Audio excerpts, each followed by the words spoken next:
When it comes to Pokemon, there are a lot of things about it that one could make a top 10 list about. Favorite Pokemon, worst Pokemon, favorite gym leaders, etc. But there's one feature in the games today that makes them unique, for the most part.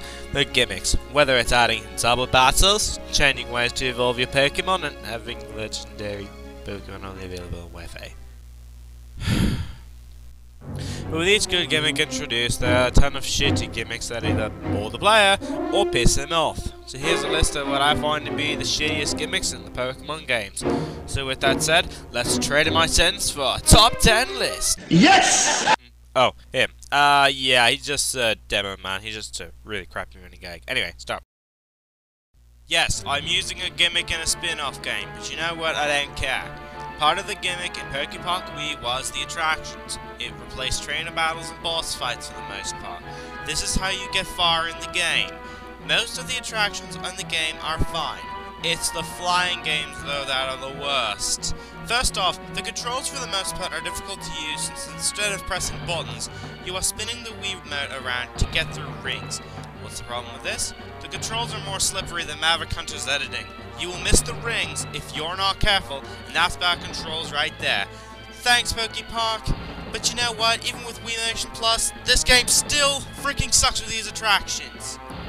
I'm gonna go play an attraction that doesn't involve spinning the Wiimote around right round like a record baby. Passwords.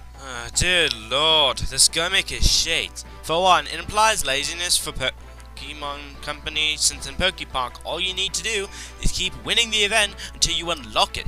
Plus, the passwords don't affect all the locked out Pokemon. It renders it worthless in Pokepark. Hell, even in Conquest, they put in the passwords not only for the Wi-Fi episodes that you can get in the game anyways, and it is used because some of the Pokemon you need to use in order to start a perfect link for everyone, they are not in the game without those passwords. Listen, Nintendo, unless the password is Open Sesame, get out of my game. Thank you very much. Hi, order! What happens when you're mixing colors and locked out content? The e-reader, an application that is as useful as the Virtual Boy. The e-reader was an application that was released in 2002, and it was really only used for locked out events for Ruby, Sapphire, and Emerald. And you may say, well, this doesn't really count. It was used in the Pokemon games, so it counts. Now, what it really did was only unlock certain trainers, open up berries, and open up the Eon Pokemon that you couldn't get in the other games, i.e. get a Latios in Sapphire or get a Latias or whatever, vice versa, that you couldn't get in the other games. This application was such a failure that this application died out 2 years after it was sold in America. Sure, Japan had it going until the end of the GBA life cycle, but it's still a crappy application. So overall, it was so bad that we could put it on the shelf of shame. Hey look, more evidence that the anime did these gimmicks better than the games. In Pokemon contests, all you do is select the type of contest you want to participate in, and you can find this out by looking in the 4th page on your Pokemon summary. You don't battle trainers, you can't use any good items to make a good impression in the first, aka the appeal round, and it is impossible to lose. As for the Pokemon musical, that also creates a problem. You don't get many good makeup items, the backgrounds are the same, for the most part the music is the same, and it's just a boring mess. However, there is one positive thing about this. Pokewords in black and white too. So with that, the contest and the Pokemon musical are perfect examples of anime doing it right, because you know something? If they can do it right, why couldn't the games when they were based off it? Failure. Okay, I'm gonna be honest, I should have renamed this title, but I know what you're probably thinking. You're thinking, oh man, this guy hates Coliseum and XD too. And to that I say, no. I may not have played XD, I did play Coliseum and I enjoyed it. No. My issue comes with the gimmicks of seeing your Pokemon in 3D with an application you have to pay for. Yes, of course I'm talking about Pokédex 3D and Pokédex 3D Pro. First, you have to pay for these gimmicks, quote-unquote, just to look at your Pokemon in a 3D world. Oh, yeah. Sure, you can unlock them, but really, you can get them in the game anyway. So it's just seeing them in 3D. Yay! To close off this entry, I'm gonna end the shitty gimmick with a shitty reviewer clip. Enjoy! In 3D, this looks really impressive, but in real life, I look like a friggin' spaz. Hey, did you guys know that there was a way to travel back in time in Gen 2? Well, if by that you mean trading Pokemon between Gen 1 and 2, you would be right. Oh, this gimmick wishes it could be like Doc Brown, but it fails miserably. It only works if you beat Mounty, and you also have to earn another Game Boy Color or Advance, Game Boy itself, whatever, and a link cable just to do this shit.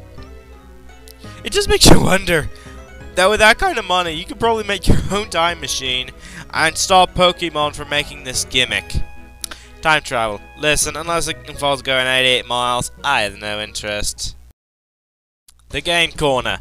Alright, except for the first game, this gimmick is crap. First off, Nintendo acts like an overprotective Nazi over this, because they are worried that kids will gamble. Trust me, I think kids are stupider than to gamble. The biggest offender of this censorship Nintendo did is in the remakes of Heart Gold, Soul Silver, where you can't even play them at all, and not only this, they removed the text boxes! Why?! The game corner was originally used to play some mini-games, and hell, even get some Pokemon or TMs that you couldn't get in the main game without hacking. Too bad Nintendo decided to act like Adolf, and take this gimmick to a concentration camp to be tried for its happiness. Oh, thanks a lot for ruining our happiness, Nintendo. Please go jump in one of those showers. In Generation 3, they introduced secret bases, a place for the players to mix records, put in accessories, and even battle trainers there. So what did they give us in Gen 4? A gimmick that was so much worse than the secret bases. It makes the car games on motorcycles meme look good. In Gen 4, they gave us the Sinnoh Underground. Holy Tartarus, this gimmick sucked. Also, why did they make it so difficult just to figure out where to dig in order to find the area you set up in the underground? The rewards are also worse than the cactus and a pig farm. The items are crap, and the fossils you can find are very, very rare. Now, you might think, but wait, Wave! You can challenge people wirelessly now at any time! And to that I say, good smegin' luck finding someone with the game you own, and you gotta make sure he's in the underground too. Even the capture the flag game is so goddamn tedious, you would want to turn off your game and play something that is so much better. You know what? Screw this gimmick. I'll just stick with the Pokeathlon. Hey audience! Do you like to play Pokemon? Yes! Do you know how to play Pokemon? Oh, yes! Well, screw you if you don't know how to play, because at number 2 on the list is the Pokemon Academy. This gimmick is essentially this. Hey Thomas, you're retarded! So in this gimmick, I will show you everything about the game until you get brain. Most people who know about Pokemon mostly know how to play the game anyway. It's not like the consumer is someone who goes and buys M-rated games and then complains in the clerk that they let her buy this M-rated game for their kid. So overall, this gimmick is just entirely pointless, as I've mentioned before. Hey, it reminds me a lot of Kepler now. So what could top it? Let's recap. Number 10, sloppier than Maverick. Number 9, passwords are useful. Number 8, cards are locks. Number 7, anime done right. Number 6, 3D. Number 5, Back to the Future. Number 4, Nintendo Nazis.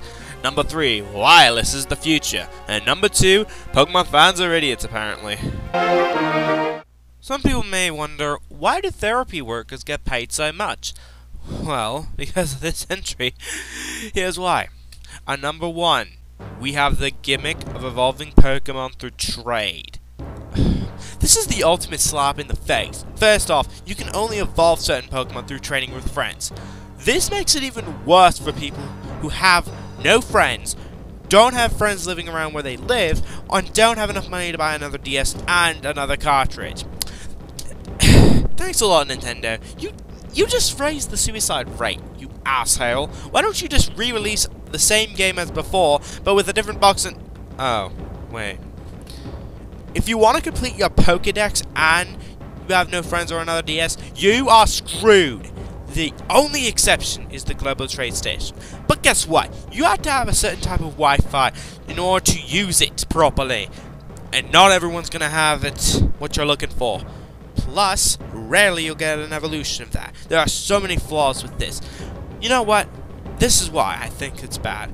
So I'm the Mounty Chief, and I think the trade evolution is the shittiest gimmick in Pokemon.